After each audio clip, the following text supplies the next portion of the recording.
Salve, salve, meu povo! Tá começando mais uma edição de O Quinto Set. A cada 15 dias, um convidado ou uma convidada aqui falando sobre absolutamente tudo, sobre carreira, sobre profissão, sobre a vida. E o convidado de hoje vai falar sobre coisas muito mais complexas. A mente? Posso ir embora? Indecifravelmente. Posso ir embora? Nós vamos nos... A gente vai fazer terapia de casal? Nós vamos priorizar o tênis. Uhum. Mas vale para todos os esportes, vale para todas as pessoas, todos os seres humanos. Eduardo Silo conosco, psicólogo do Comitê Olímpico do Brasil, doutor em psicologia pela Universidade de São Paulo. Edu, seja bem-vindo. É um tema cada vez mais em voga, cada vez mais importante, que a gente tem visto no tênis agora, principalmente com uma brasileira parando a sua temporada para descansar, para zerar a cabeça. Então é um tema que é muito palpitante, é muito importante e cada vez mais falado no tênis. Então, seja muito bem-vindo. Muito obrigado, Narda. Obrigado, Fina. É um prazer estar aqui com vocês. Espero poder contribuir. Se virar terapia de casal, eu não vou separar. Vou deixar comer. Vou deixar para comer, tá? Edu, esse aqui é um programa que a gente, dentro de um canal de tênis, a gente traz para falar da relação das pessoas inicialmente com o tênis. Você tem alguma? Eu tenho uma relação com o tênis, são quase 30 anos de carreira, então é uma relação, diria que pequena pelo tempo que eu tenho de trabalho. Uhum. Eu venho do futebol, do futsal, estou no esporte olímpico desde 2020 e digamos que minhas experiências com o tênis foram intermitentes. Não só profissionalmente, mas pessoalmente também. Como eu estava dizendo para vocês, eu sei sacar para a bola não voltar. Bom, já é um bom começo. Esse é um esforço. Eu não sei sacar, então bom, já é um ótimo começo. Bom, o professor aqui. Exato. Mas ele se recusa. Ele só me critica. Eu não sou alquimista. Eu sou um tenista. A parte psicológica não é o forte dele. Ele não é um motivador. Vou tentar ajudar. Ele é um detonador, no meu caso. Edu, assim, você tem 30 anos de experiência, como você disse, de várias modalidades coletivas, individuais. Você considera o tênis uma das mais complexas, se não a mais complexa? Eu diria que é a simplicidade complexa, porque o nível de exposição de cada tenista não permite muitas brechas. Dificilmente você pode sair, ser substituído, se esconder no jogo. Então tudo que você faz ou não faz está ali, ele aparece. Então a preparação do tenista, ela é uma preparação que precisa ser completa mesmo, porque a execução do jogo de tênis também tem que ser completa e estável, o que é uma dificuldade, porque seres humanos são muito volúveis, flutuam demais, não só de um dia para o outro, como no mesmo dia, dentro de um game ou na mesma bola, né? Você falando de tênis, existe muita diferença entre o atleta do esporte individual e do atleta coletivo? Já pensando nisso de, ele não consegue se esconder, no dia ruim ele não consegue não jogar, né? Porque um futebol, vôlei, fala, coach, hoje eu não tô bem, a gente não consegue, o individual. Esse trabalho também é muito diferente no dia a dia, do lado mental? Ele é diferente, diria que há vantagens e desvantagens para o individual e para o coletivo. Estatísticas recentes da revista britânica de medicina do esporte mostram que os piores índices de saúde mental, eles estão nos esportes coletivos. Por quê? Porque são atletas que não controlam tudo. Você pode fazer o seu melhor, mas você depende do outro. A tal da interdependência que acontece no esporte também. Então, diria que essa é uma desvantagem do coletivo. Agora, no individual, está tudo mais na sua mão, só que com isso vem também a responsabilidade. Então, a forma de pensar e apoiar atletas para um tipo e outro de modalidade, ele é diferente por conta disso. Que louco, né, cara? Eu achava que era completamente o contrário. Achei Exato. que a pressão toda... A responsabilidade dividida. E mais que você vê, cada vez mais, o jogador, o atleta de coletivo, falando que gostaria de ser do individual, e quando vindo para o individual, e vindo para o golfe, vindo para o tênis, para poder ter essa experiência de ser dono do próprio destino. Se eu errei, eu perdi, e dessa vez fui eu, não foi o goleiro que deixou a bola passar, o zagueiro que fez uma besteira, ou a pessoa que não cortou na hora certa, né? O Fino fala muito uma coisa, Edu, sobre... Ele acabou de contar um caso aqui, e aí não convém nem dizer sobre quem era, mas o tenista encontrando desculpas, né? Quando não olha pra dentro e não consegue reconhecer que é ele que tá fazendo bobagem, é ele que tá, como a gente fala no tênis, cagado, é ele que tá travado por algum motivo. E para alguns, isso também é uma fuga, mas que ajuda. Para outros, é um instrumento para cavar mais o buraco que você está se enfiando. Sim, sim, é verdade.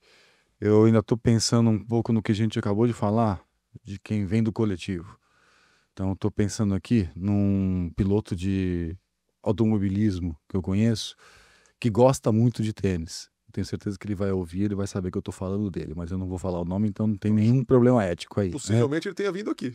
É provável, é provável, é provável. E ele vive me dizendo assim, ele fica muito frustrado porque o trabalho dele depende do trabalho de uma série de outras pessoas, depende do carro. Então, às vezes ele está muito bem, pronto para entregar tudo, competitivo, e o carro tem um problema, ou no pit stop, um problema mecânico, um problema eletrônico. Então ele volta para casa com a sensação de fracasso daquilo que ele não podia controlar, por mais que ele tente.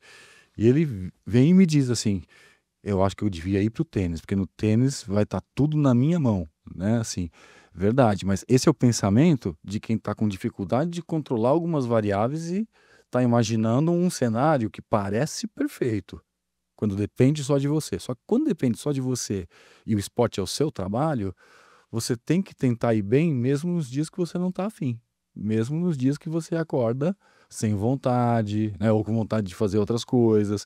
Então, você precisa de alguma forma encontrar forças para colocar foco e para fazer o seu trabalho da melhor maneira possível. Junto com isso vem a responsabilidade. E aí a responsabilidade ela pode pesar. Exatamente naquele dia que você tem que fazer o que você precisa, não o que você quer.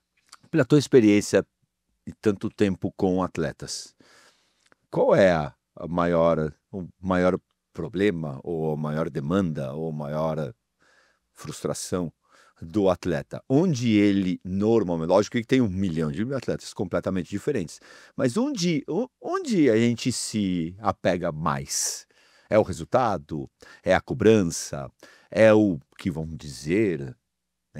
Onde está a nossa maior dor, se você fosse colocar numa estatística? E eu diria que está nesse conjunto de itens que você colocou, tá? Mas principalmente na relação que existe entre entrega, preparação e resultado, que muitas vezes não é proporcional, que não depende só de você, tem o adversário pode ir melhor, pode ter se preparado melhor, pode estar num dia melhor. Então é extremamente frustrante quando você vai bem, mas não vence.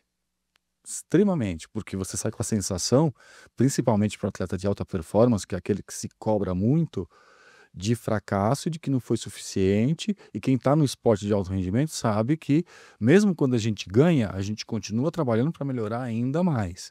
Então, quando a gente trabalha bem, mas não ganha, vem um monte de questões na cabeça ali, e tentar tirar dúvidas, tentar entender para poder dar sequência e ir para o próximo desafio. Porque muitas vezes também o próximo desafio, independente se ganhar ou perder, já começa no dia seguinte, né? Você mal tem tempo de comemorar ou de lamentar as dores. Tem uma frase que ela é muito falada por atletas de modalidades individuais, principalmente as mais famosas, que eu não controlo a expectativa do outro. Com esse negócio de acesso em rede social e coisa do tipo, eu não controlo a expectativa de ninguém, eu controlo a minha expectativa.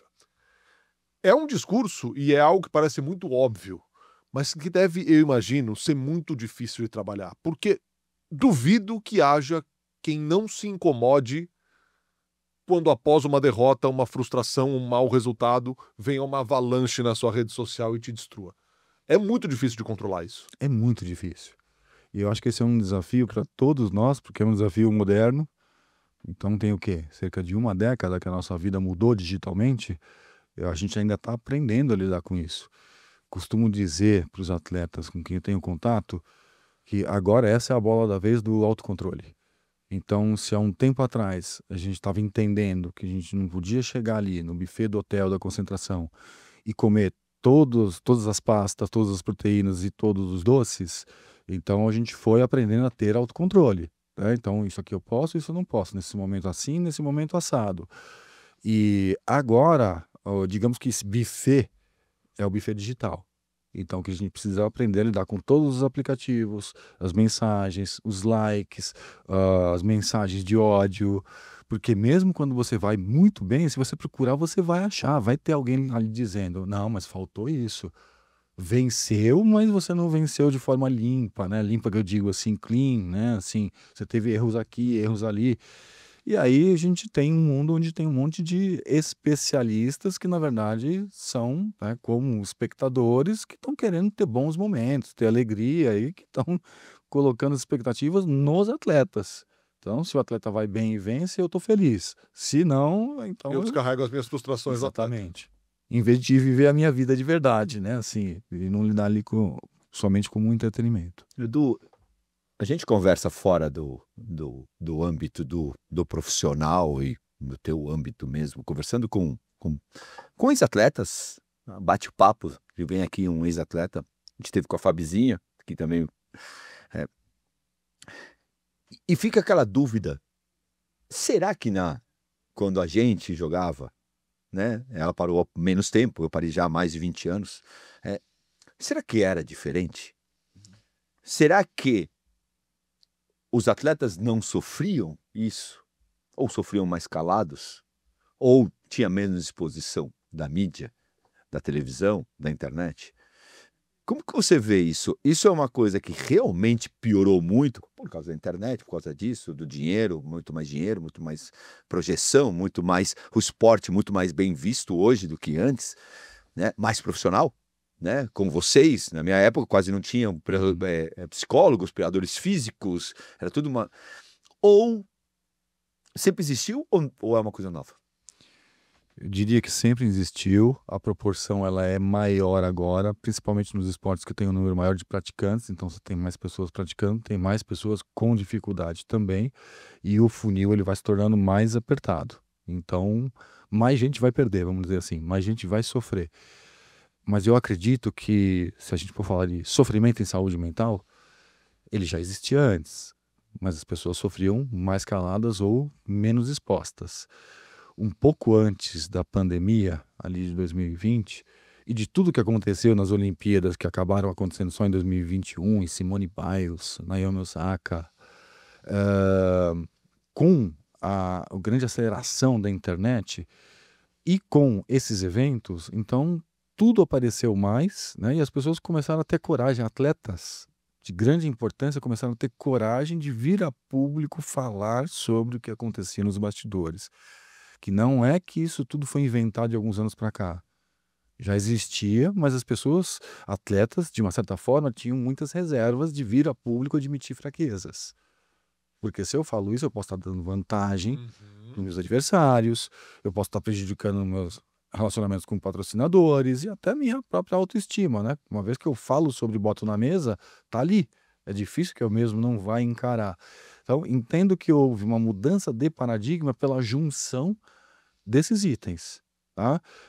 A maior exposição e a coragem de algumas pessoas que, em um momento difícil da humanidade, tiveram, sim, essa vontade de vir a público e falar sobre. Então, por que eu acho que isso é importante? Porque, de uma certa forma, isso autoriza qualquer pessoa de qualquer lugar que tenha visto a vir falar, eu também tenho questões de saúde mental e se ele pode, ela pode, eu também posso. Então, essa é a mudança que eu acho que é importante. A partir daqui, a gente começa a olhar e a gente pode dar alguns encaminhamentos para problemas que antes eram muito velados, mas que já existiam. Uma coisa que eu parei para pensar outro dia, quando o Fê falou que você vinha, assim, e você falou de Naomi Osaka, a gente pode falar, a Svitolina falou agora, a On Jabor parou, a Bia para, a Simone Biles. Eu parei de jogar em alguns anos antes do que era programado. Eu já me frustrei muito dentro de uma quadra de tênis e de querer quebrar tudo e não querer pegar uma raquete. Só que em nenhum momento eu olhei aquilo como saúde mental. Foi falado sobre cansaço, foi falado sobre intransigência. Naquela época nem sobre estresse se falava. Intransigência, expectativa muito grande. A gente pode falar que muitos dos atletas não sabiam que tinham isso e estavam nesse momento que de repente que a Bia está vivendo. Eu também perdi 6, 7 primeiras rodadas seguidas, de quebrar tudo, quebrar raquete, mandar árbitro, chacoalhar árbitro. Você fala, cara, mas o que esse cara tá tendo? Sabe? Um surto naquele momento, mas tá nervoso. A gente pode falar que naquele momento nossa geração não sabia que tinha, e não é nem por esconder, e simplesmente não tinha nem ideia do que era isso. Não tinha nome, né? Não tinha nome? Isso. Se não tem Porque nome, todo você não mundo sabe o que tinha.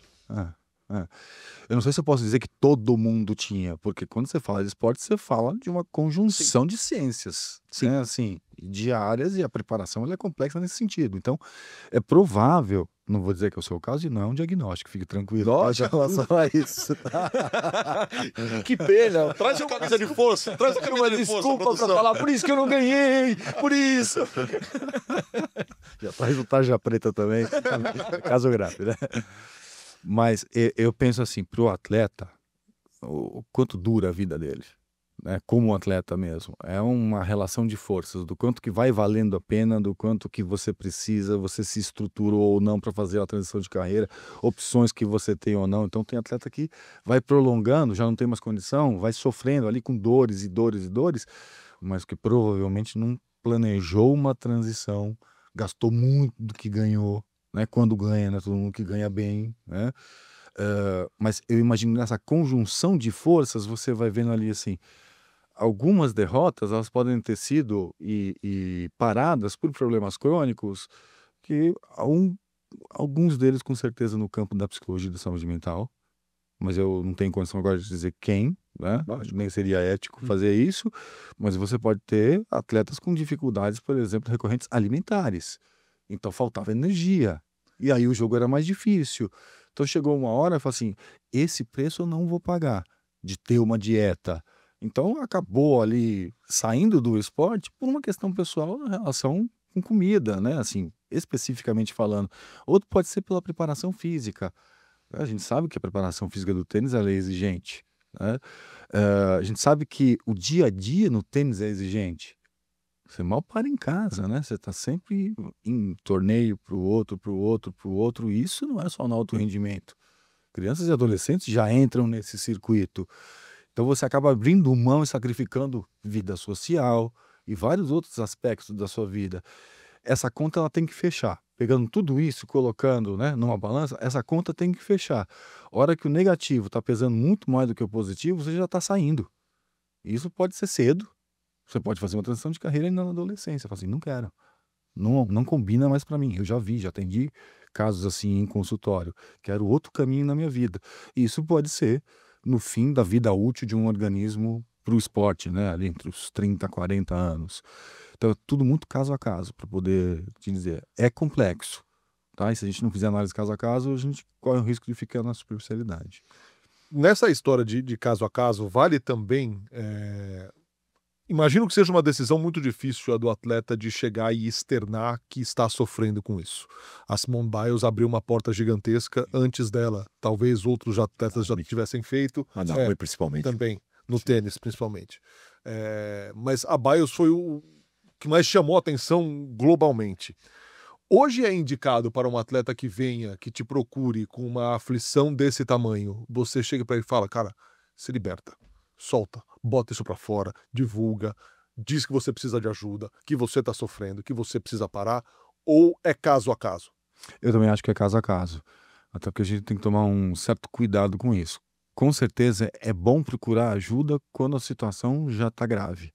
Mas o ideal mesmo seria se a gente tivesse nas fileiras de formação do esporte já a participação de profissionais que pudessem estar trabalhando de verdade com prevenção.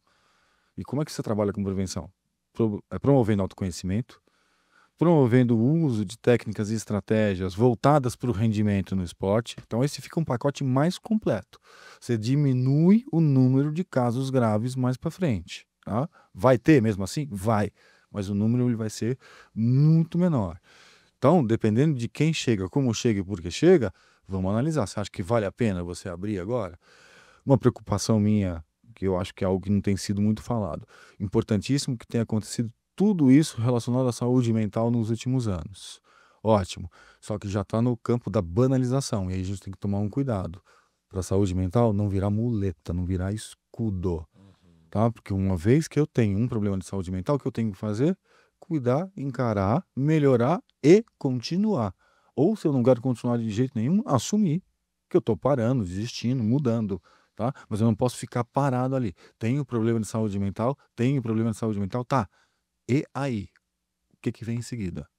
Uma vez, conversando com meu pai lá, ele me falou uma frase, uma expressão que eu guardei pro resto da vida, que chama União dos Tempos.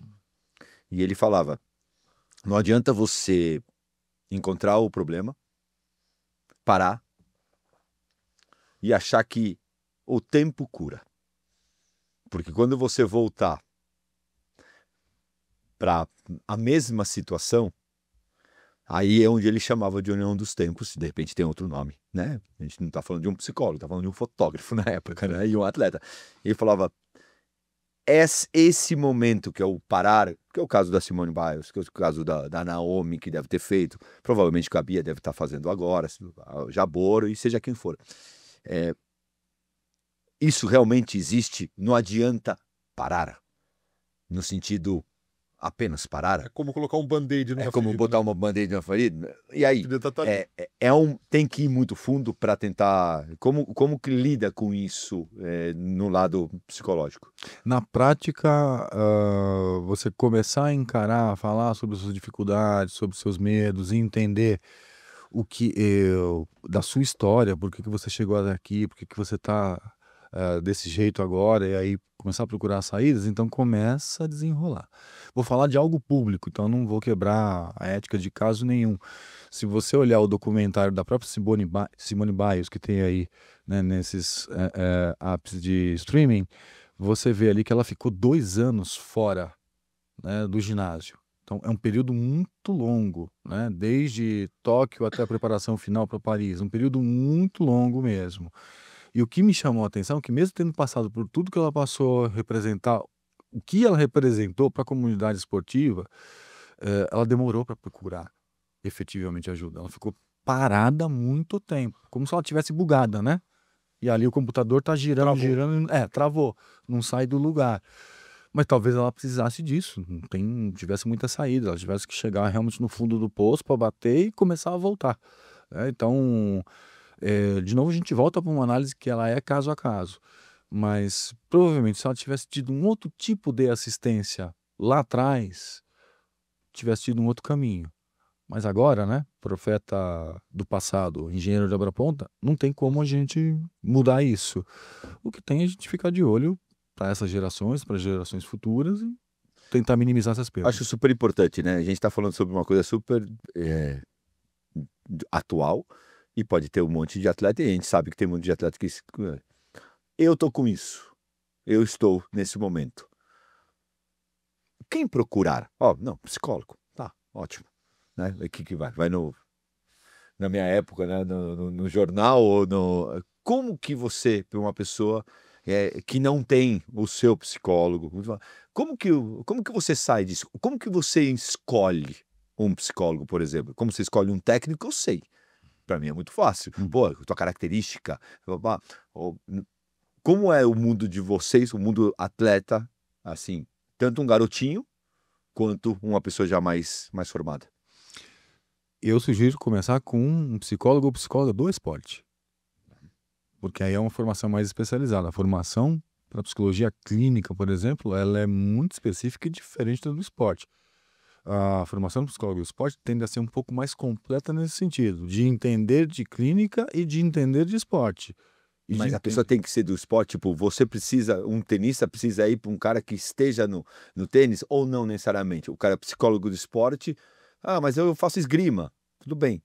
O cara tem que entender sobre esgrima, isso faz parte da ajuda ou não? É uma obrigação do profissional, se ele não conhece o esporte, e conhecer. Então, se você conhece alguém que trabalha na psicologia do esporte com tênis, vai tentar ali primeiro. Entendi. Né? Se não der certo por um motivo ou por outro, você vai procurar um psicólogo do esporte, mesmo que ele não tenha tanta experiência com tênis, mas aí é obrigação do profissional e entender a modalidade. Eu já trabalhei nesses anos todos de carreira com esportes dos mais variados, mas naturalmente eu gosto de tudo quanto é tipo de esporte e competição. Então, quando aparece uma coisa nova e diferente, eu falo assim, opa, agora me desafiou, porque isso aí, né, assim, eu não entendia. Então, eu vou estudar, eu vou lá observar o treino, eu vou conversar com o técnico, vou tentar entender na minúcia, porque eu quero saber qual é o tipo de exigência que aquela atividade faz com o meu atleta. Como é a preparação para aquele esporte. Aí eu consigo ajudar de verdade, porque eu começo a falar a língua da modalidade, usar os termos, e aí eu ganho credibilidade com o atleta, com o técnico, e mais do que credibilidade, eu ganho importância de poder de verdade ajudar. Então, se for para começar, começa com alguém do tênis. Se não tem ninguém do tênis, você vai achar hoje com certa facilidade um psicólogo do esporte. Normalmente está ali, ó, no teu ambiente, porque se não é você e você não tem contato, tem alguém ali no clube que tem. Porque tem bastante gente trabalhando hoje com psicologia do esporte no tênis no Brasil. E gente muito boa. Edu, eu queria me ater aqui a 3 episódios que me vieram à cabeça enquanto você formulava a sua última resposta aqui. Eu pensava, quando a parte mental influencia de tal forma o atleta que a resposta ou a explicitação daquela coisa, do que ele está sentindo ali, da tensão, do medo, da pressão, ela se torna algo físico. A gente viu isso acontecer com o Alcaraz enfrentando o Djokovic na semifinal de Roland Garros. A gente viu uma reação do Djokovic após a medalha de ouro em Paris, aquela imagem da mão dele trêmula no chão, assim, tipo, como se fosse um descarrego completo. E a gente viu agora mais recentemente a Bia, que vinha dando sinais, né? A Bia com o segundo saque, por exemplo, vinha dando sinal de uma tensão muito absurda, um medo de sacar e coisa do tipo. Quando a coisa mental se transforma para o físico, é algo que já está extrapolando o limite? Ou isso pode acontecer num momento pontual e depois voltar atrás? Na prática, físico e mental acontecem juntos. A gente separa isso na academia, né? Para estudar partes do processo humano, mas quando você tem algo que parece ser do campo do psicofísico, né? Um estresse, um tremor, um sinal, uma expressão mais forte, aí dá a impressão que foi só ali que o mental afetou o físico. Na verdade, é o tempo inteiro esse bate-bola aí entre cérebro e o resto do corpo e vice-versa, né? Só que quando acontece uma situação um pouco mais extrema, significa que o desgaste ele foi maior. Então, o indivíduo está começando a falhar. No caso que você falou do Djokovic, ele chegou no limite, provavelmente ele se superou. E a hora que acabou, deu aquela descarga. Né? E aí, só que o corpo dele estava falando assim, ó, meu filho, tá faltando aqui, ó, tá faltando nutriente, a descarga de adrenalina foi gigantesca, você deve ter feito um baita esforço para dar conta de chegar até aqui ao final, né?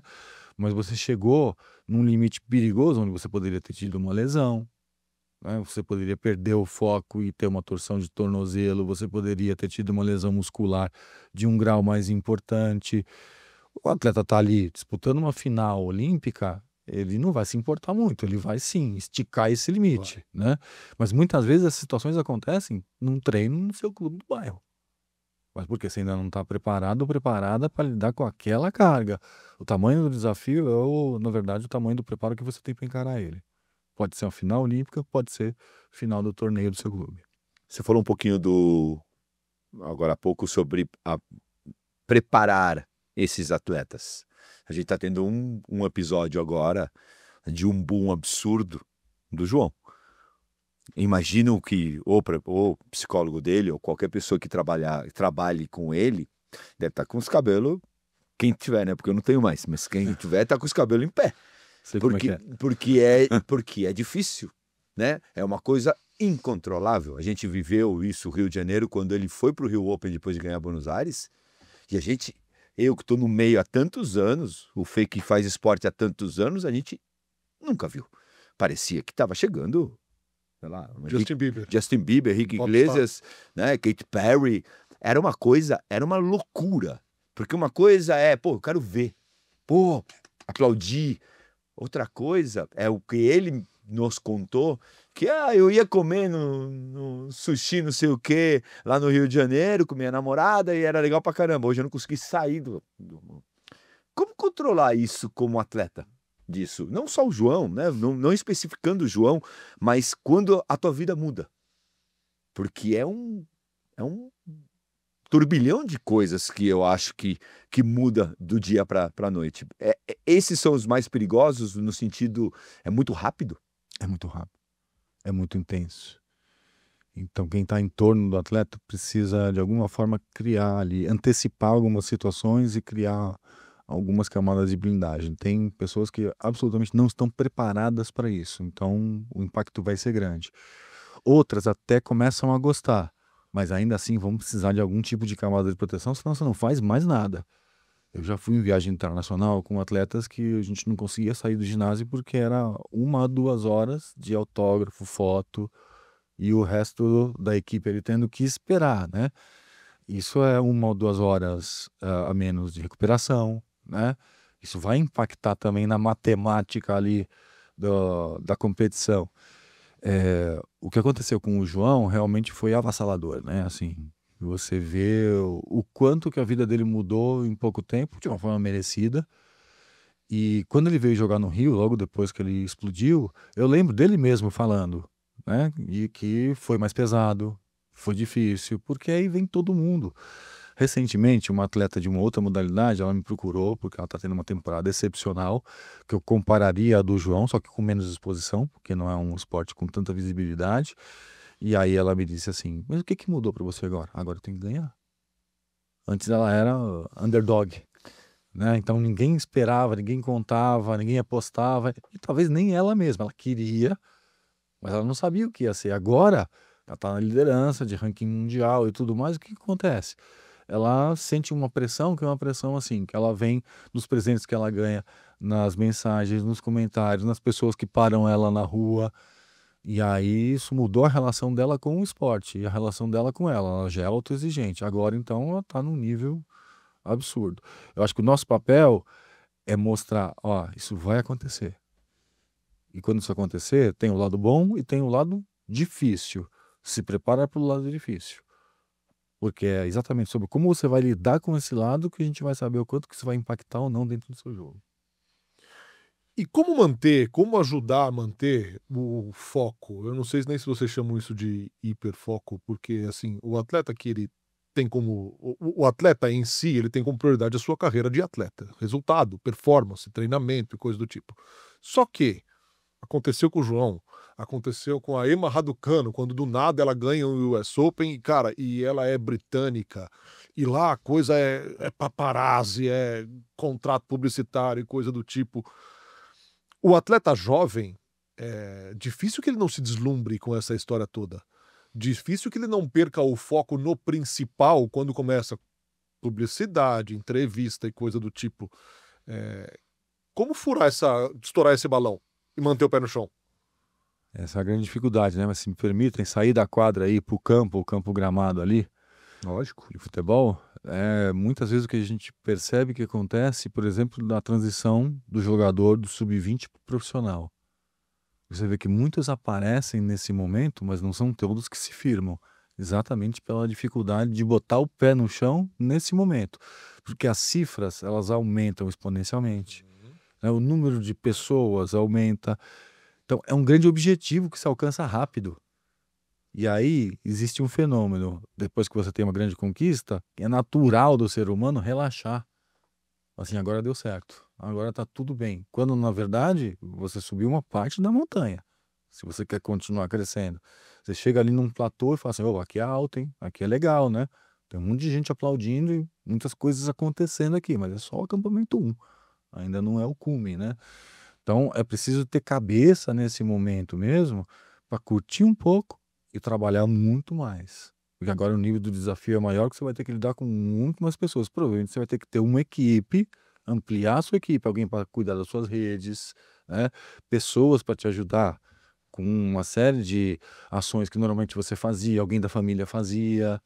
Então, essa ampliação de equipe, ela por si só é um desafio, mas ela é necessária. Por isso que a gente tem a impressão de que muitas pessoas não querem seguir pagando o preço para serem ainda melhores. É difícil você dar esse salto. Opa, cheguei aqui, comprei uma casa para os meus pais, tirei eles da pobreza e coisa do tipo. Pronto, cheguei aqui. Mas eu tenho potencial. As pessoas veem que eu tenho potencial, mas eu quero continuar pagando preço? A gente tem muito a impressão de que hoje em dia atletas e pessoas em geral, vale para todas as profissões aqui, não querem pagar o preço de seguirem evoluindo. Essa é uma impressão geracional ou isso acontece mesmo desde sempre? Isso acontece. Ainda mais se for uma evolução muito rápida e cedo, não foi fácil, com certeza. Porque chegar até ali já foi um preço que Sim. pagou. Só que quando o salto da evolução, o salto evolutivo acontece, parece que agora vai, né? Então só vai no embalo, mas não é verdade. São ondas, né? São saltos que acontecem dependendo se você continua fazendo, se você continua pagando preço, se você se prepara para o próximo salto. O próximo salto ele é mais difícil, ele é mais complexo. Então é preciso aceitar isso e entender que as coisas não vão acontecer naturalmente. Porque muitas vezes a gente tem essa expectativa, né? Agora ninguém me segura. Ninguém te segurou nesse salto. Agora vai ter um monte de força contrária também. Se prepara para isso. Eu vi muito isso acontecer por trabalhar com atletas olímpicos, estando em Paris no ano de 2024. Muitos atletas nossos eles eram inexperientes. Alguns não, mas muitos eram inexperientes. Primeira vez de Olimpíada. Falei assim, chegar a Olimpíada é isso aqui, essa é a primeira reação. Reação de negação, vamos dizer assim, né? Isso é simples, é só mais um campeonato. A gente queria que atletas lidassem desta forma, mas não subestimando. Porque aí o atleta pega o telefone dele, a hora que vai para o refeitório, fala assim, ganhei 2 milhões de seguidores. 2 milhões de seguidores, você começa a monetizar canal, vem um monte de solicitações. Eu lembro um atleta que falou assim, olha esse daqui, ó, olha que brincadeirinha aqui, essa menina me mandando mensagem aqui no direct, fingindo que é atriz. Eu olhei e falei assim, não, é ela mesmo. Aí o cara, opa, é outra dimensão, né? Tô chamando a atenção de muita gente. Então agora eu tô num nível, subi de prateleira tão rápido, que eu faço agora, né? E esse atleta, inclusive, era um atleta que nem gostava de celular, tinha dificuldade de receber a resposta dele. Daqui a pouco o cara não desgruda mais de celular, porque ele fica viciado, é um caça-níqueis, né? Assim, e que tá dando moeda pra caramba. Queria sair um pouquinho não só do papel do profissional, e ir um pouquinho mais para os pais, né? Quando eu tive uma relação muito legal com meu pai, e uma das coisas que muito me chamou a atenção, meu pai sempre foi um cara que teve muita dificuldade em elogiar, né? E no final da carreira, quando eu paro de jogar, foi uma das reclamações que eu tinha. Ele me chamava de pangaré. Ele me perguntava se o cara estava doente quando eu ganhava. Eu ligava para falar que... E isso é uma coisa que foi me corroendo. Quando eu paro de jogar e converso com ele, e eu conto isso no livro, ele pede desculpas. E mostra que, na verdade, ele tinha muito medo da minha zona de conforto. E que ele decidiu, certo ou errado, certo no resultado, mas errado de repente de ter me machucado um pouquinho, feito isso. Eu fico imaginando que tem 1 milhão de pais. Eu sou duro, eu sou severo, eu sou resultadista. Eu nunca vivi do resultado com meus pais, eu sempre fui pelo empenho. E qual é o recado que a gente pode dar num mundo tão selvagem que é o esporte, para um pai que 99% deles não tem a mínima ideia porque eles não competiram. Sim. Eles só sabem... Eu cheguei a escutar meu pai falar, é impossível você não acertar uma direita porque minha foto sempre sai igual. Eu falei, tá, mas não tem nada a ver com a foto. Mas depois que você ficar bravo, você fala, tudo bem, ele não tem essa informação. E eu acho que a maioria das pessoas que estão assistindo a gente não tem essa informação, porque não tiveram o 4x4 40 iguais ou para fazer o gol de pênalti. Mas é só chutar. Porque eu fui lá e chutei lá na várzea. O que falar para eles? Muitas vezes os pais, na hora da empatia, eles estão com expectativas, né? Então a expectativa é sua. E você não consegue se colocar no lugar do outro no momento de maior pressão. Então por isso que é fácil achar que ali é só fazer. Mas é fazer em um contexto no qual, se você está consciente da importância e do peso daquela situação, é mais difícil só fazer, né? Bater o peso. Vira o Baggio cobrando o pênalti 94 contra o Brasil ali Era fácil. Era fácil. Virou futebol americano. Se fosse, valia 3 pontos, né? Foi isso que ele imaginou, né? Então, essa é uma relação que eu diria até no trabalho da psicologia do esporte. Se a gente não cuida, a gente não alcança. Porque não basta trabalhar com os atletas, principalmente se tratando de atletas jovens. O trabalho fica com um alcance curto, porque tudo que você constrói, e muitas vezes em conjunto com a equipe do atleta, pode ir por água abaixo, porque em casa, né, tem alguém ali batendo e destruindo, falando, não é assim, funciona desse jeito, e aí você vê o atleta voltar de um dia para o outro, de uma semana para outra, como se ele tivesse retrocedido. Mas por quê? A gente está lidando com pais que muitas vezes têm expectativas de realização de objetivos deles, através dos filhos, né? Pai e a mãe que queria, que gosta de esporte, mas que não foi atleta, e que coloca isso em cima dos próprios filhos, né? Em outras situações, a gente tem expectativa de ascensão social. Estou investindo no novo Guga, né? Na nova Maria Esther Bueno, né? Ou seja quem for que represente um ícone aí do esporte. Então, se eu colocar aqui, investir aqui, dali a pouco toda a família está vivendo em função, né, dessa carreira.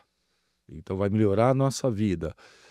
Só que são apostas muito arriscadas, porque às vezes se você esticar demais o limite, eu entendo que você está contando da relação com o teu pai, ele teve uma opção. E ainda bem que ele te pediu desculpa depois, né? Que diminui um pouco dessa dor. Mas muitas vezes os pais nem sequer percebem, aceitam, voltam atrás, não vou dar o braço a torcer. E isso pode ser muito danoso. Tem um documentário, não sei se vocês conhecem, Trophy Kids. Não. Pode falar o nome? Pode, tudo. Acho que é da HBO, né? Que é sobre pais treinadores nos Estados Unidos. Tem uma cultura super esportivizada, né? E ali você tem uma série de pais de vários esportes que entram em conflito com os treinadores, que esticam tanto os limites da relação com os filhos, que aí já não tem mais acolhimento, já não tem mais apoio, não tem suporte, é só cobrança. E cobrança muito exagerada. Não à toa, um dos casos que é mostrado no documentário, um filho desiste, que é um fenômeno que acontece muito, que é chamada abandono precoce pela especialização precoce. Então tinha um potencial, tinha um talento, mas acaba desistindo porque não aguenta a pressão. É muita pressão para uma cabeça que precisa ir aprendendo a lidar com quantidades cada vez maiores de pressão. Só que às vezes a quantidade vem em excesso de um ponto tal que satura. Saturou, eu desisto. E eu costumo dizer que a gente vê aqueles que suportaram a pressão. Mas a gente já perdeu muita gente no meio de caminho em vários esportes, inclusive no tênis. E a gente perdeu pelo exagero. Existe a possibilidade hoje de um atleta de alto rendimento não ter um psicólogo? Porque eu venho da geração que eu não tive e muitos de nós não tivemos. Só que se me perguntar hoje, eu falo, não a burrice, porque naquela época era uma outra época. Mas a minha sensação é que, nossa, como eu dei vantagem. Porque na nossa geração o psicólogo era para quem estava meio maluco. Uhum. E hoje é lidar com um monte de coisa que a gente está falando aqui, né? E deve ter um monte de pai falando, isso é coisa de louco. Mas eu... Do mesmo jeito que gente que aponta a questão de saúde mental como mimimi, como frescura. Como mimimi. Sim. Existe, lógico, é o teu meio, é a mesma coisa que eu falar, existe jogar tênis se não tiver um treinador. Não, é óbvio que pode parecer que estamos falando porque estamos vendendo o nosso peixe. Uhum. Mas, obviamente, não é isso. É assim, porque hoje a saúde mental, e não só a saúde mental, como também achar as saídas, não é só do treinador. O treinador te dá, eu vejo como uma empresa, Uhum. departamentos. Uhum. E aí você não vai ter o departamento comercial, ou de marketing, ou Uhum. mental, no caso do esporte. Você consegue ver isso que hoje não ter um psicólogo? Existia possibilidade, existe. Poder a gente pode tudo. Algumas coisas a gente não deve. Não é muito inteligente. Você pode jogar uma partida de tênis de chinelo. Poder pode, mas você deve. Edu, dentro do tênis, e voltando especificamente ao tênis, você falou aqui do esporte individual, da exposição, de todas as atenções ali, todo mundo percebe quando você tá com medo e começa a fazer muita coisa errada. Dentro desse universo tênis, há, obviamente, como são seres humanos diferentes, muitos perfis diferentes. Então a gente tem o cara lá que pode estar numa merda federal, afundado, e o cara tá lá com a carinha sóbria, poker face. Tem o cara que explode, que vira pro boxe e começa a xingar. Medvedev. Murray, Djokovic, Medvedev xinga tudo, né? Público, juiz, tudo. Ele mesmo. Agora, o tênis Técnico, a esposa. O tênis tem uma característica que, ainda que você faça isso, muitos desses caras, e eu citei aqui nomes do topo, eles conseguem voltar pro foco. Isso se trabalha, isso é quando você pega um garoto, você fala, não, beleza, esse é o seu jeito, pode seguir assim, mas vamos fazer assim, assim, assado. Ou o ideal é você falar, não, pera um pouquinho, nesse seu esporte, se você fizer isso aqui, você está gastando energia à toa, com coisa à toa, você vai se lascar. O que é o indicado? Primeiro que a gente precisa conhecer muito bem os padrões de comportamento do indivíduo, né? Para ver se essa relação custo-benefício ela continua produtiva. Você bem disse, né? A gente está falando de pessoas, atletas do topo. O cara vai, explode, xinga todo mundo, mas às vezes essa válvula de escape pode voltar pro jogo. E tem o cara que procura isso, precisa disso. Tem, claro. É uma forma de extravasar, né? Vamos chamar que essa é uma técnica, né? Vai gerar danos, né? E provavelmente criar inimigos, né? Chamar a atenção. Mas se estiver funcionando para ele ou para ela, é difícil até mesmo de questionar. Então, nessa análise que a gente vai fazendo individualmente, a gente começa a entender qual é a função do comportamento, não a forma dele. Às vezes, uma explosão comportamental ela pode ter essa função. É uma descarga, eu punho para fora, aí eu me recupero e eu volto pro jogo. Mas às vezes pode ter a função de autossabotagem. Então eu já tô com medo de perder e aí eu começo a achar uma forma de realmente acelerar esse processo, porque é um modo de ir para casa. Me livrar disso aqui. Quantas vezes já não ouvi, tá tão desconfortável que eu não aguento mais, eu só quero que acabe, não importa se eu vou ganhar, se eu vou perder. E um comportamento explosivo ele pode ser um caminho para isso. Como que eu vou saber se é ou não? Eu tenho que estar ali no dia a dia, no convívio. Então não existe, inclusive, uma fórmula mágica que me permita aplicar um teste, uma escala e sair ali com 4, 5 perfis e dizer isso, esse, aquele, funciona ou não funciona. Eu preciso realmente estar ali no dia a dia para perceber, entender quem é aquele atleta, por que ele faz isso, se aquilo é produtivo ou não. Tá? É a mesma coisa que você pegar os rituais que alguns tenistas têm ali, pega o Nadal como provavelmente o maior expoente, né, daqueles rituais dele que são longos e que de uma certa forma poderiam ser vexatórios. Você fala, meu, olha lá, o cara tem toque. Só que para ele estar funcionando... O Sérgio Garcia também, né? Que quando ele vai bater, que ele faz toda aquela... Aham. Parece que ele nunca vai bater, né? Fica ali.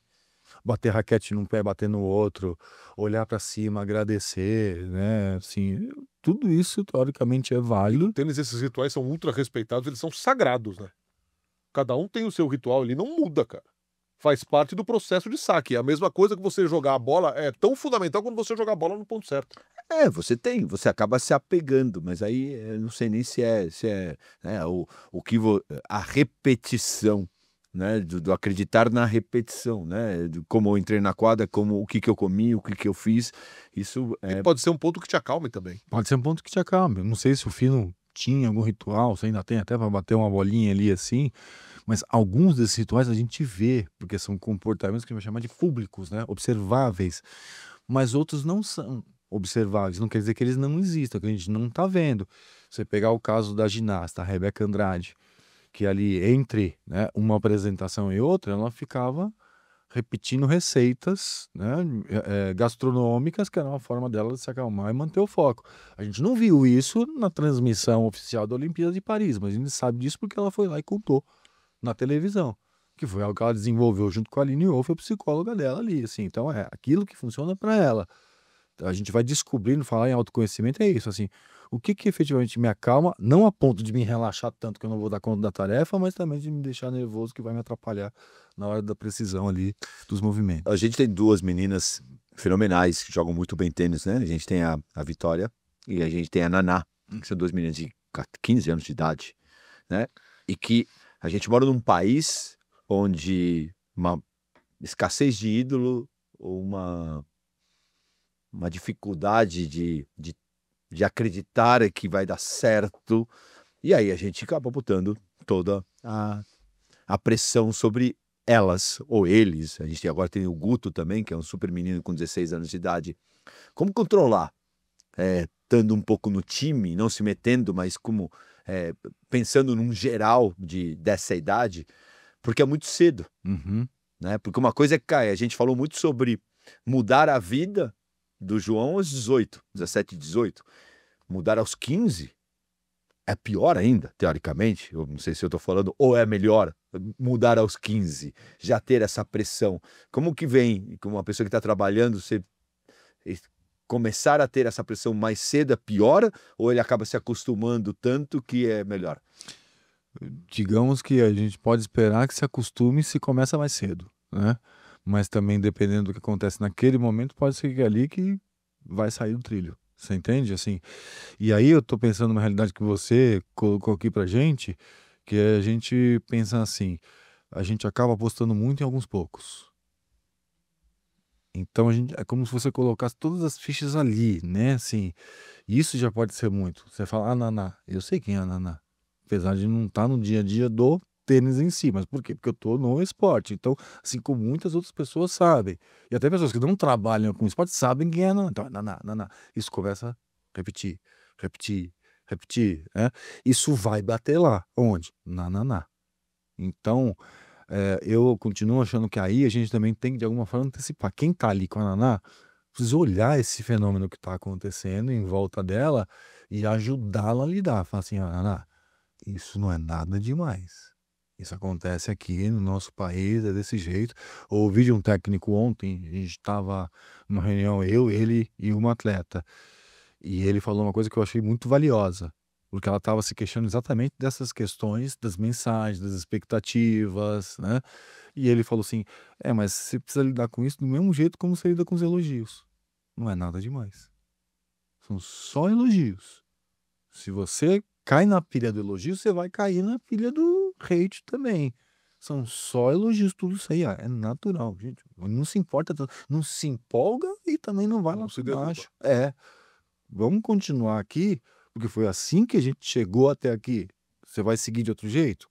Você vai perder um. Me chamava muita atenção na época que eu vivi com o Guga, que quando ele começou a perder na segunda rodada, a imprensa botou que ele tinha a síndrome da segunda rodada.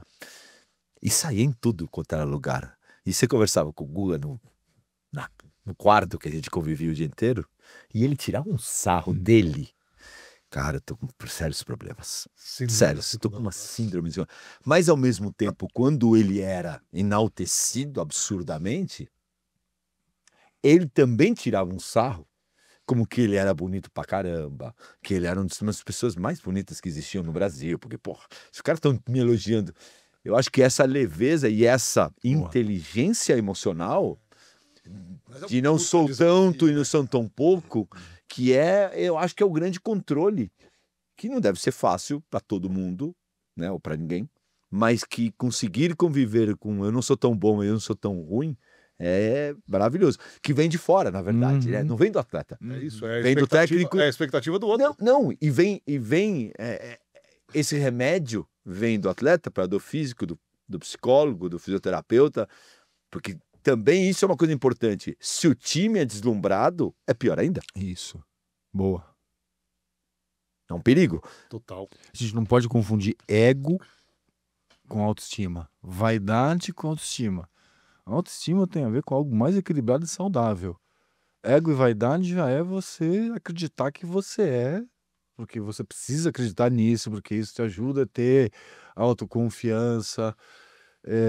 Essa autoconfiança, ela é uma autoconfiança de cristal. Ela é bonita, brilha, mas bateu, trincou.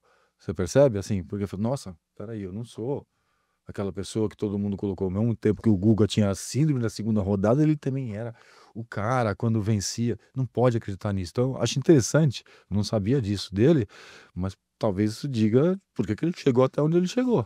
Rindo dessas coisas, Total. sem entrar de verdade. Nossa, é isso, né? Não é nem isso, nem aquilo. É esse aqui, o Way. Edu, a gente está vendo cada vez mais atletas no tênis reclamando do calendário exaustivo, é viagem o tempo todo, jogando 30 semanas e tal. Não sei se você chegou a ver o documentário do Alcaraz. Sim, do meu jeito, Exato, do A Mi Maneira. a minha maneira. Você acha que, de alguma forma, esse documentário e essa postura do Alcaraz, um cara que é, a gente já pode dizer aos 22 anos de idade, um fenômeno. 6 títulos de Grand Slam, 24 títulos na carreira, número 1 do mundo mais jovem que, enfim... Nesse mundo de hoje, com toda essa pressão, um cara que com 22 anos já ganhou tudo que ele ganhou e quando ele chega ele fala, eu estou no meu limite, eu vou enfiar o pé na jaca, vou a Ibiza.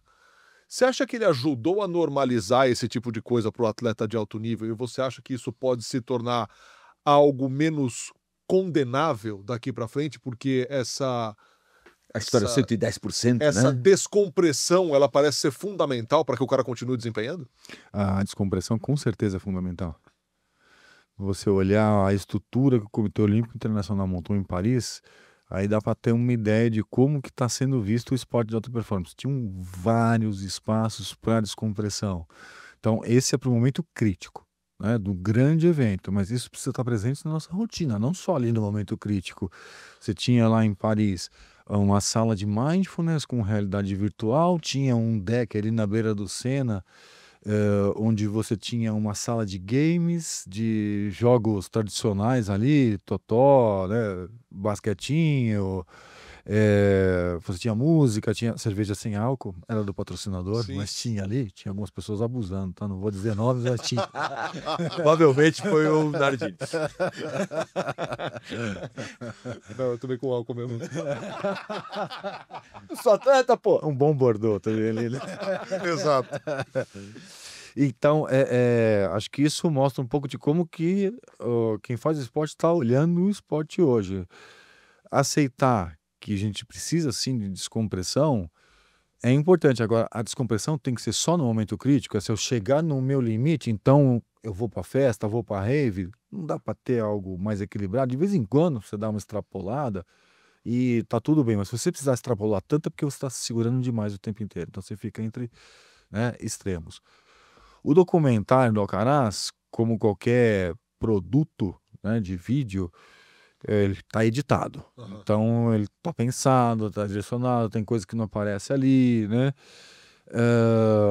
Mas eu acho que se tem um pouco de verdade já é valioso. Que mostra, pô, o cara é novo, já ganhou bastante coisa e vai ser polêmico, porque alguns vão dizer, pô, ele podia ganhar muito mais se ele não fosse para Ibiza. Mas será que ele quer? É isso, né? Essa é. E os outros vão estar desse lado, vão assim, pô, eu admiro esse cara, porque ele continua produzindo, ganhando dinheiro, jogando, disputando, e ainda assim ele não vai entregar toda a vida dele, né? Que é um grande problema da vida no esporte. O atleta olha e fala assim, eu tenho até os 30, até os 40 para produzir, depois eu vou viver com o que sobrar, A né? frase dele no documentário é muito forte. Eu não quero ser escravo do Dex. Eu acho esse um pensamento ou uma reflexão valiosa. Você acha que as pessoas se confundem com o que você realmente... O atleta se confunde com o que ele quer versus o que os outros querem? Isso acontece bastante. Inclusive vira conflito. Eu quero muito, mas eu não quero só isso.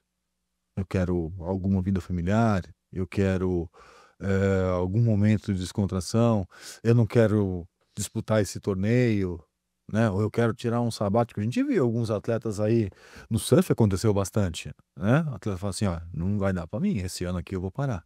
Foram poucos. Mas eu acho que... E aí o cara que tá em casa fala, pô, mas o cara tá surfando, o cara tá na praia.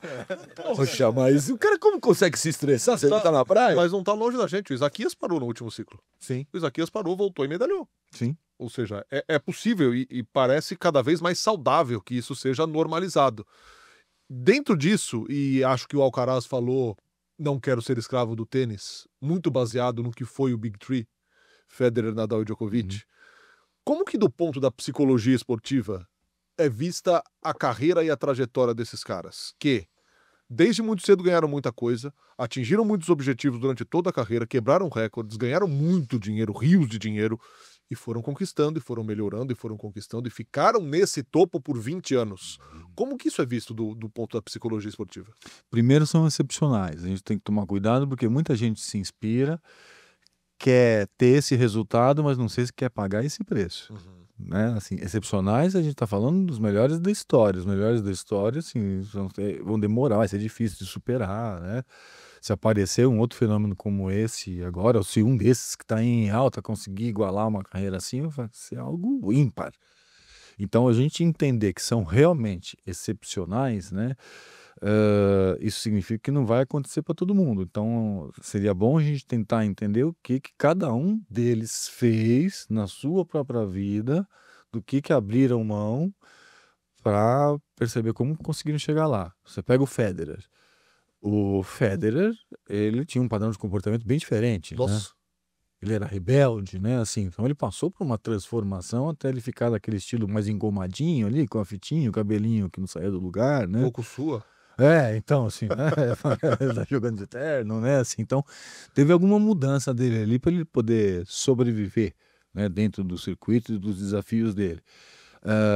Você pega ali o Djoko e fala assim, é um cara que de alguma forma não se dobra a certas regras, né? Assim, por mais que polêmico que seja, mas os embates dele com relação à questão de vacina, de protocolo e tudo, A questão da alimentação, que ele de repente transformou, virou livro e coisa do tipo, virou um modelo de comportamento para muita gente. você vê que o próprio Nadal, né, com os hábitos dele, assim, que você olha para ele e fala assim, meu, o cara é um atleta, né, o touro, né, tudo. Eles pegaram algum caminho dentro daquilo que a vida trouxe para eles e falaram assim, é aqui que eu vou melhorar sempre. Né? Assim, agora, eu vou melhorar sempre a ponto de ignorar outros aspectos da minha vida? Ou tem alguma coisa de Alcaraz neles também que a gente não sabe? Eu gosto muito do livro da biografia do Agassi. Mas muito, acho muitíssimo bem escrito, extremamente revelador, porque mostra um cara que estava no auge, mas não estava nada feliz. Tava namorando aquela atriz Brooke Shields. a Brooke Shields, e tava achando a vida uma desgraça, né, assim. E aquilo, né, ele provavelmente estava cumprindo expectativas dos outros. Metade do mundo deveria querer ficar com a Brooke Shields ali, e ele tava com ela e não queria, né, assim. E aí quando ele encontra alguma verdade pra ele ali, que ele fala, meu, vou tirar a peruca, vou largar da Brooke Shields, né, e vou viver o que eu quero mesmo, as coisas engrenam por um outro caminho. Inclusive, além de mais feliz, ele começa a render melhor, né? Assim. Então, não tem uma receita, não tem uma fórmula de bolo, mas tem com certeza algumas coisas que são princípios. E alguns desses princípios dizem respeito a você se conhecer e se respeitar. Vamos para o momento Andy, aqui desse quinto set, já encaminhando aqui para a reta final do programa.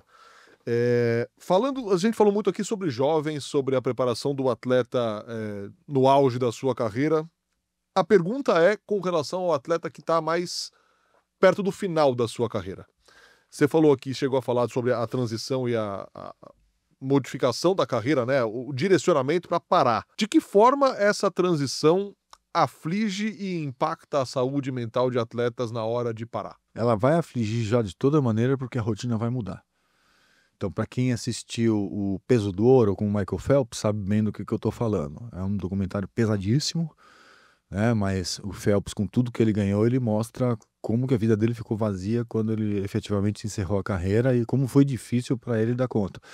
E é um cara que a gente pode dizer assim, ele com certeza teve ganhos, acumulou um patrimônio que permitiria a ele ter escolhas, né? Mas mesmo assim ele ficou muito angustiado, deprimiu e tudo mais. Então, esse é um momento já especial e difícil, mas ele fica ainda mais difícil se você não tivesse preparado minimamente. Então, falar de transição de carreira não pode ser no ano do fim da sua carreira. É importante você, de alguma forma, já pensar nisso desde lá de trás. Pelo menos ter ali, ó, rascunhado a lápis, alguma coisa que você gostaria de fazer, se vai ser dentro do esporte ou não.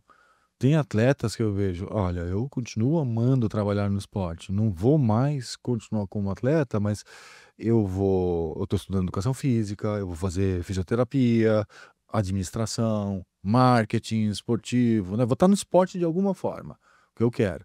Tem outros que falam assim, não, esgotou, estou no burnout aqui de esporte, eu tenho um patrimônio aqui, eu estou construindo um patrimônio onde eu vou abrir uma loja, um restaurante, imóveis, né, assim. Estou pensando naqueles que efetivamente foram tendo, né, algum sucesso, né, assim, a ponto de poder ter essas escolhas. Mas mesmo que você não tenha dinheiro para isso, para poder parar e se aposentar, alguma coisa você tem que planejar. Alguma coisa você tem que pensar. Porque se você pensa, vai ser doído. Mesmo planejado e pensado, vai ser doído. A chance de, se você ama aquela vida, de você ir postergando, ela é muito grande, porque vai sair reconhecimento, visibilidade. Dali a pouco, não é garantido que você vai ter dificuldade na padaria, que vai todo mundo te reconhecer, né? Pode ser que você seja só mais um ali, mais uma, né? Então, é importante realmente antever tudo isso e falar assim, faz parte do ciclo da vida. Aproveita agora. Daqui a pouco o momento ele é diferente. Eu tenho a última aqui, antes de Diga. você entrar na Uma coisa. saideira, vai. Ex-atletas, psicólogos. Isso é uma vantagem, uma desvantagem ou basicamente não necessariamente por você ter sido um ótimo atleta? Ele estudou, obviamente estamos falando de estudo, de se preparar, não estou falando pegar o crachá de atleta e falar agora eu sou psicólogo, eu sou técnico. Não. Falando do cara que se preparou. Tem alguma vantagem, alguma desvantagem? É bom, é ruim? Como que você vê? Especificamente psicólogos e psicólogas? Psicólogos e psicólogos esportivos por Sim. ter sido um atleta. A Fabizinha, a gente falou da Fabizinha hoje, a Fabizinha quer virar psicóloga, vai estudar. Ela tem alguma vantagem? Ela tem alguma desvantagem? Falei, a Fabizinha como qualquer atleta de alto ou não rendimento. Eu acredito que tem uma vantagem sim, que vai no campo da experiência, você tem inúmeros exemplos para dar, então isso aproxima muito rapidamente, digamos que você vá atender atletas também, né? Então, no campo da psicologia esportiva, isso vai te dar inúmeros exemplos de situações que você vai poder colocar ali na mesa e o vínculo ele acelera bastante, né? Fala assim, essa pessoa já viveu o que eu estou vivendo. Ela entende o que eu estou passando, que muitas vezes é o que eu vejo atletas dizerem assim, é difícil até de falar, porque eu acho que é difícil de entender, meu técnico não entende, minha família não entende, não sei se você entende, né, assim, e às vezes eu tenho que mostrar que eu entendo mesmo, colocar em outras palavras ali, assim, falar, então tá, é isso que eu estava pensando, você falou melhor do que eu conseguiria, né, assim, então, ex-atletas podem ter sim essa vantagem, tá? Se vão ter ou não, é como que vão gerenciar a carreira também, porque a carreira em psicologia ela é diferente da carreira, né, no esporte. Tem que achar esses caminhos aí também. Não tem caminho curto. E isso acho que é importante dizer. Caminho curto, né, o alpinista de helicóptero, ele não é profissional, ele é o turista que chegou lá, tirou uma selfie e voltou e você só vê a selfie ali. Então, isso na carreira do profissional de psicologia também, da mesma maneira. Você pode ter uma vantagem de ter pessoas se conectar, agora eu tenho um diploma, abri um consultório, estou aqui, mas você vai ter que convencer. Você vai ter que desenvolver as habilidades do psicólogo, que são habilidades específicas também, e algumas delas têm a ver com o que você fez como atleta, mas outras são totalmente diferentes. Adorei isso de alpinista de helicóptero. O senhor, ótimo pro senhor achar que é tenista. O senhor é um alpinista de helicóptero pensando no tênis. Cara, o tema é muito Tenho vasto. dito. O tema é muito vasto e me surgiu mais uma aqui, Edu. Vamos. No caso da Bia agora, que a gente viu a Bia resolvendo parar depois de muito tempo demonstrando que estava sofrendo, tinha perdido a alegria. Quando é hora de você parar, resetar e voltar na próxima temporada? E quando é hora de você falar, não, eu sou forte, eu encaro essa, eu vou sair disso lutando, sem parar? Eu vou especular, tá? Porque acho que o máximo que eu conheço da Bia é já tê-la visto em alguns ambientes. Não, eu falei o caso da Bia aqui porque é o mais recente, mas isso vale para qualquer um. Então, falando de forma ampla, provavelmente quem chega e fala assim, agora eu preciso parar, é porque já vem tentando, já tá ali, ó, no muro, de continua ou para, na linha, né, há algum tempo. Então já tá sentindo que esse limite tá pesando, tá brigando, deve ter tido sucesso em alguns momentos e em outros não, aí começa a falar assim, olha, realmente não tá dando. Então essa é uma decisão difícil, porque isso vai mexer com toda a equipe dela, a equipe dela fala, e agora, o que a gente faz? Isso vai mexer com os riscos de patrocinadores, né? Fala assim, eu arrisco perder patrocínio, perder receita, tanto de torneio, quanto a receita direta dos patrocinadores. Então, é uma decisão difícil por conta disso, mas provavelmente, porque fala assim, não está funcionando continuar insistindo. Preciso de um break. A gente falou do surf agora há pouco. Mas você vê, o próprio Gabriel Medina, ele tirou ali o sabático dele, né? A Tati West foi medalhista em Paris, e aí ela veio, e também, vou dar uma parada também, né? Acho que foram 10 temporadas ou até mais ali, ininterruptos, sem perder nenhuma etapa do circuito, né? Como a gente brincou aqui, ó, mas tá na praia, tá no surf, mas tá na praia, no surf, na baita da pressão e viaja daqui e tá treinando e é sacrifício, treino físico, treino, né, dieta, tudo mais, compromisso de patrocinador. Só quem vive o esporte sabe como é que é, né, Fino? Não é só chegar lá na quadra e jogar o tênis, né? Tem um monte de outras coisas que a hora que às vezes você não tá a fim de fazer, tem que fazer, né? Então, E a mesma coisa seria na volta? Esse momento é um processo até que você tem certeza? Ou é aquela coisa quando você se machuca que você volta com um pouquinho de dor e o médico fala, vai fazer? Porque deve ser difícil também a decisão da volta. Porque não é só o parar, né? Não É é só parar, parar. tratar sim. e quando estiver bem, voltar. Mas aí vem a transição, né? Você volta, mas você ainda volta com um desconforto. Vamos dizer que seja uma lesão muscular. Você ainda volta com algum desconforto.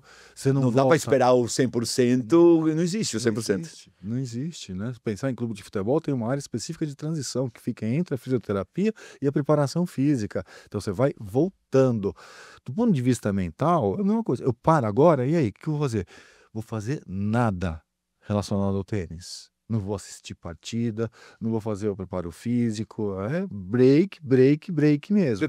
Detox. E vou ter que achar um jeito de preencher, porque senão também, um dia na cama vendo série, beleza. No segundo dia, já começo a me sentir mal e falo, quem sou eu? Né? O que eu faço? E, de novo, não é só sobre ter dinheiro, é quem você é identidade. Né? Assim, eu sou uma pessoa rica, mas isso não me define, né? Assim, então, como que você vai voltando? Você vai voltando a sentir vontade de fazer algumas coisas que você já não queria mais. Isso é meio natural, isso significa que está começando a retornar. Aí você vai voltando a ter vontade de ir para quadra. Vou fazer uma academia. Vou fazer uma academia só por motivos estéticos aqui, para não ganhar peso, né? Beleza. Então, a carga, ela quebra e depois ela vai retornando até que você esteja pronto ou pronta para treinamentos mais fortes, daqui a pouco competições. Perfeito. Vamos para a nossa saideira. Normalmente a gente pergunta se, para quem joga tênis, com quem gostaria de bater uma bola. Eu vou perguntar para você, quem você gostaria, com que atleta, pode ser do presente, do passado, com que atleta você gostaria de ter trabalhado, assim, que era o seu sonho? Putz, eu quero esse caso. Nossa, são tantos. Difícil escolher assim, né? Mas se eu fosse escolher, posso fazer uma escolha caseira? Pode, claro. Gostaria de bater uma bola com o Fino. Eu vou dizer por quê, porque ele mesmo disse, não teve experiência de trabalhar, né, com alguém da psicologia do esporte. Eu acompanhava os jogos e a carreira dele e eu gostaria de poder ter ajudado. Acho que algumas dicas de saque eu podia dar ali. De esquerda, melhor. De esquerda. Eu tinha um trauma de esquerda que ele ia falar assim. Se você viesse aqui e dissesse ser especialista em vôlei ou em esquerda, certeza que você podia ele falar assim, Fernando, tua esquerda é uma merda. Aceita. Acho que faltou alguém me falar. Aceita que dói menos. Aceita que dói menos. Mas falando sério, assim, eu admirava o jeito de jogar e o estilo de jogar, o comportamento. Eu falo assim, pô, esse cara deve ser um cara legal. Não sei se era, né? Agora eu tô achando que é, tá? Se você pudesse bater um papo com alguém, atleta ou não atleta, do esporte ou não do esporte, vivo, morto, alguém... Não de trabalho, papo. Um assunto, um papo. Não, eu quero aprender desse cara, quero ouvir esse cara. Quem seria? Ou essa mulher? Sessão espírita, então? Pode ser. Também? Pode ser. Gostaria de ter conversado com o Ayrton Senna. Com Ayrton Senna? Sim. Que legal. Uma música, banda, cantor ou cantora que te fazem parar pra ouvir? De verdade? De verdade. Nossa, eu sou do rock and roll. Então, o meu negócio é rock and roll anos 70 ali, assim. Gostaria de conversar com o Ozzy e perguntar se agora ele tá em paz. Esse é dos nossos aí. Parece que ele sofreu muito em algum momento da vida. Edu, no seu baú de memórias, a lembrança mais legal e a menos legal da carreira? Olha, eu tive algumas muito boas, tá? Tem que escolher uma só? Se for escolher uma só, eu vou escolher... As três. uma das mais recentes aí, que foi exatamente a experiência olímpica. Foram 10 anos para conseguir trabalhar no Comitê Olímpico. Queria ter trabalhado no Rio 2016, estive perto, não deu certo e consegui só mesmo em 2020. 2020 a 24 foi a preparação para estar ali na realização de um sonho, que era poder estar junto com todo mundo.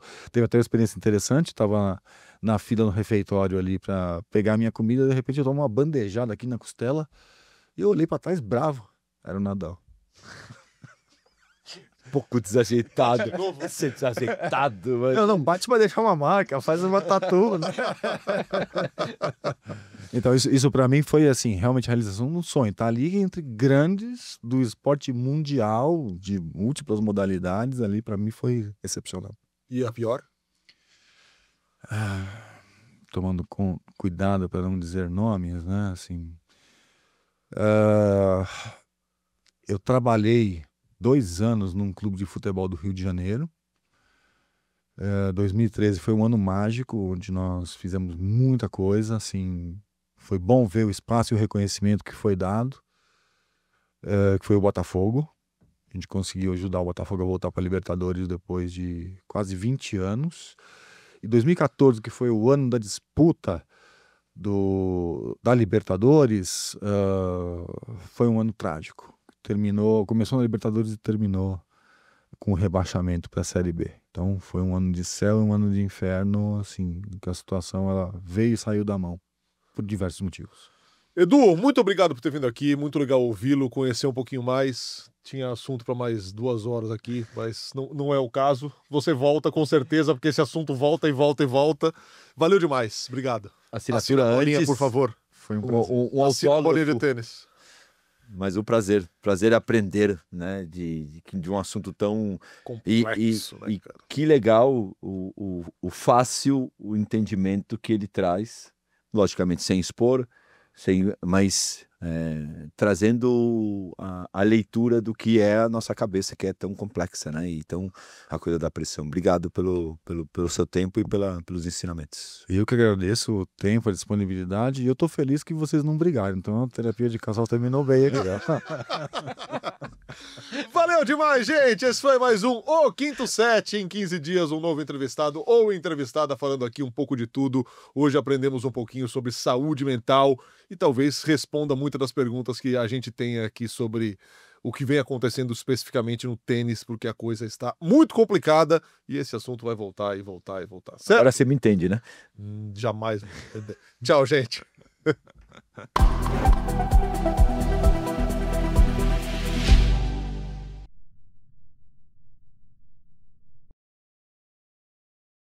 C6 Bank, para uma vida extraordinária.